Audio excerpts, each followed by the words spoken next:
नमस्कार दोस्तों, मैं विशाल वशिष्ठ स्वागत करता हूं आपका हमारे चैनल पर। दोस्तों, आज एक राजनीतिक व्यक्ति से आपको मिलवाऊंगा जिनके नाम के पीछे लगता है ब्रह्मचारी। धर्म से ये संबंध रखते हैं। धर्म और राजनीति का आपस में क्या संबंध है, अपने नाम के पीछे ब्रह्मचारी क्यों लगाते हैं। पांडु पिंडारा हरियाणा की एक जो है पिंडदान का तीर्थ स्थल है। यहां से एक व्यक्ति उठा और हरिद्वार कैसे वो पहुंच गए और कैसे उनकी यात्रा रही, आज की युवा पीढ़ी और देश के बारे में उनके क्या विचार हैं, आप तक पहुंचाएंगे। दोस्तों, ज्यादा समय आपका ना लेते हुए आइए मुलाकात करवाता हूं सतपाल ब्रह्मचारी जी से। तो दोस्तों, मेरे साथ मौजूद हैं पंडित जी सतपाल ब्रह्मचारी जी। महाराज जी नमस्कार। नमस्कार भैया। महाराज जी कैसे हैं आप? बढ़िया एकदम। स्वास्थ्य कुशल मंगल? First class. महाराज जी, सबसे पहले तो सवाल ये है, ये ब्रह्मचारी शब्द कैसे जुड़ा साथ में? ब्रह्मचर्य व्रत जो धारण करते हैं तो ब्रह्मचर्य जुड़ेगा ही। ये बचपन से ही आप ब्रह्मचर्य पे चले? हाँ, बचपन से।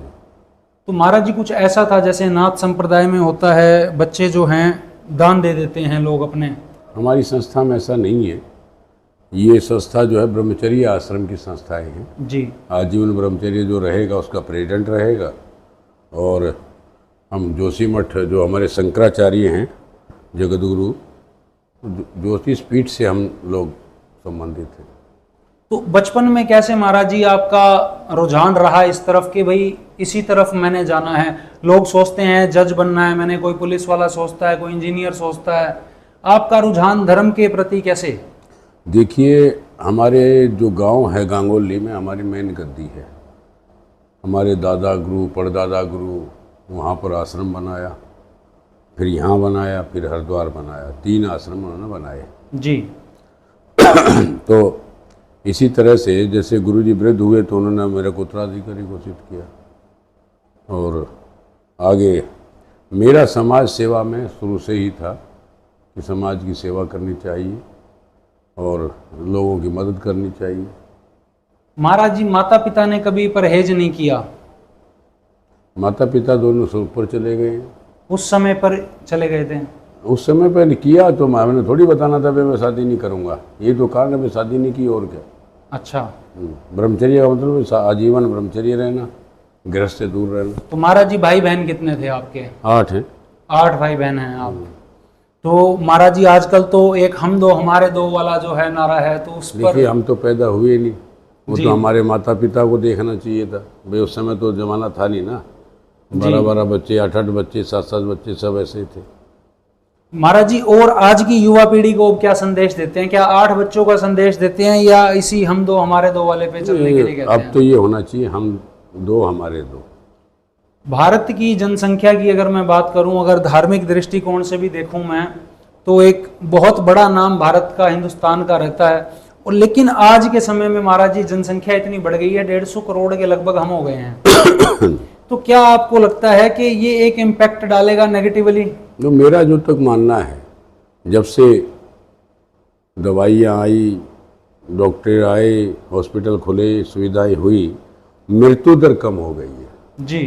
पहले आधे तो पैदा होते ही मर जाते थे दवाई के अभाव में। जो जरूरत की आवश्यकताएं थी वो नहीं मिल पाती थी। महाराज जी, बीमारियां भी उस हिसाब से बढ़ गई? बीमारी बढ़ी कहाँ है, बीमारी अभी एक आई थी कोरोना की, चली गई। पहले जो था उस हिसाब से चेचक की भी एक महामारी महाराज जी रही। हाँ बिल्कुल। आजकल एड्स भी है, कैंसर भी है, तरह तरह की महाराज जी बीमारियां हैं।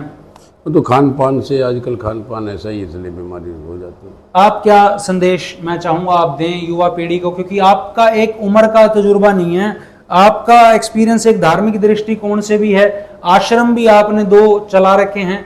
ये आश्रम महाराज जी पीछे से मिले हुए हैं या आपने फाइनेंशियली इसमें हेल्प करी हुई है? नहीं, मेरे गुरुजनों के द्वारा बनाए गए थे। अच्छा जी। उनके बाद जो नया कंस्ट्रक्शन हुआ है वो मेरे द्वारा हुआ है। दानदाताओं के कमरे, शिलापीठ लगे हुए। तो क्या संदेश महाराज जी आप मेरा संदेश है, नशे से दूर रहे युवा जी। जो नशे की लत ज़्यादा पड़ गई है और कई तरह के नशे आ गए हैं, कई खतरनाक हैं, उनसे दूर रहें तो निश्चित युवा पीढ़ी ठीक रहेगी। लेकिन पता नहीं क्या कारण है, बड़े बड़े शिक्षा केंद्रों में नशे की लत देखी जा सकती है। खुले लड़के लड़कियां सिगरेट पीते हैं, लेकिन मैं उनसे कहना चाहूँगा अपनी बहन और भाइयों से कि वह नशे से दूर रहें तो जीवन ठीक रहेगा और आगे तरक्की भी करेंगे। महाराज जी, हरियाणा के साथ एक हुक्के का संबंध जोड़ा जाता है और हरिद्वार में भी आपके आश्रम हैं, तो वहां घाटों पर भी हुक्का देखा जाता है। उस संबंध में आप क्या कहते हैं? देखिए, धार्मिक स्थल पे तो ठीक नहीं है, लेकिन ये हरियाणा की संस्कृति है हुक्का। कोई भी पंचायत हो, कोई भी 10 हमारे बुजुर्ग बैठे हैं, लेकिन उसमें नशा नहीं है। वो तम्बाकू खेत में पैदा किया हुआ तम्बाकू है, गुड़ उसमें डाल के वो पीते हैं। आप उसे सही मानते हैं? नहीं, मैं तो सही ना मानना मेरे उसकी बात नहीं है, लेकिन ये संस्कृति को मान लिया कि हरियाणा में जहाँ हुक्का होगा वहाँ पंचायत होंगे, बैठेंगे। महाराज जी, कुछ लोग कहते हैं कि मुगलों की देन भी जो है हुक्का है, भारतीय संस्कृति नहीं। मुझे जानकारी नहीं है नहीं, वो जो उनसे जो कह रहे हैं उनसे पूछना चाहिए था आपने। जी महाराज जी, एक आजकल जो है ट्रेंड भी चल गया है कि बाबा जो हैं वो राजनीति में इंटरफेयर करने लगे हैं। आज से थोड़ी है बाबा, शुरू से ही है।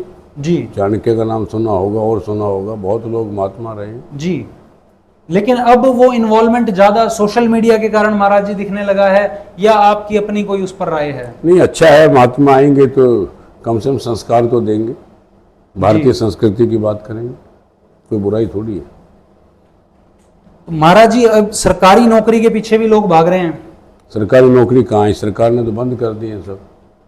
और कुछ लोग महाराज जी विदेश भी जाते हैं, तो दोनों में एक पलायन है। पहले लोग जो हैं, जैसे नालंदा विश्वविद्यालय, अगर जैसे चाणक्य का आपने नाम लिया, जब यहाँ रोजगार नहीं मिलेगा तो विदेश में जाएंगे ही।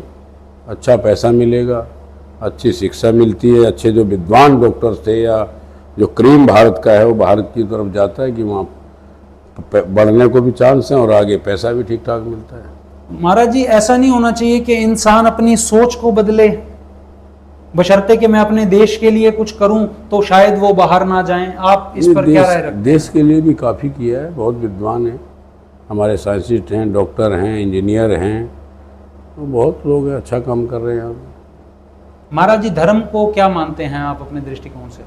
भाई, मैं सनातन धर्मी हूँ, सनातन धर्म को मानने वाला हूँ। सनातन धर्म एक ऐसा है, सब धर्मों का सम्मान करता है। सिर्फ सनातन ही? हमारे प्रेसिडेंट रहे एपीजे अब्दुल कलाम साहब, उस बारे में क्या राय आप रखते हैं? बहुत बढ़िया विद्वान आदमी थे वो गीता का भी सम्मान करते थे, गीता पढ़ते थे और माँ गंगा का सम्मान करते थे, सभी जो भारतीय संस्कृति है उसका पालन करते थे। लेकिन आज जो है एक हिंदू वर्सेस मुसलमान वाली जो चीज है वो बढ़ती हुई नजर आती है, उस पर आप क्या कहते हैं? कहना क्या है, तो भारतीय जनता पार्टी के जो लोग हैं वो धर्म को हथियार बना के चलते हैं। सिर्फ एक पार्टी विशेष से क्या इसका संबंध महाराज जी है, या लोगों के अंदर ऐसी भावना भर दी गई है? नहीं, लोगों के नहीं, कुछ ज़्यादा दिखावा भी है। कुछ लोग सोच रहे थे भाई दूसरी पार्टियों ने धर्म को कम माना, ऐसा नहीं था। अब धर्म को मानने वाले सारे लोग थे, गांधी जी से ज़्यादा कौन मानता होगा धर्म को? जी, रघुपति राघव, राजा राम, वंदे मातरम, सब उन्हीं की देन है सब। जी, लेकिन इस्लाम एक बढ़ता हुआ धर्म है। अगर हम ओवरऑल बात करें पूरी धरती पर, तो सबसे तेजी से बढ़ता हुआ एक धर्म इस्लाम ग्रोथ कर रहा है इस वक्त में। और सनातन की अगर हम इंडिया में बात कर रहे हैं तो एक द्वेष भी उस चीज को लेकर के है। उस पर आप क्या कहते हैं? अलग अलग मत हैं लोगों के। क्या उसमें जाना चाहिए युवा पीढ़ी को?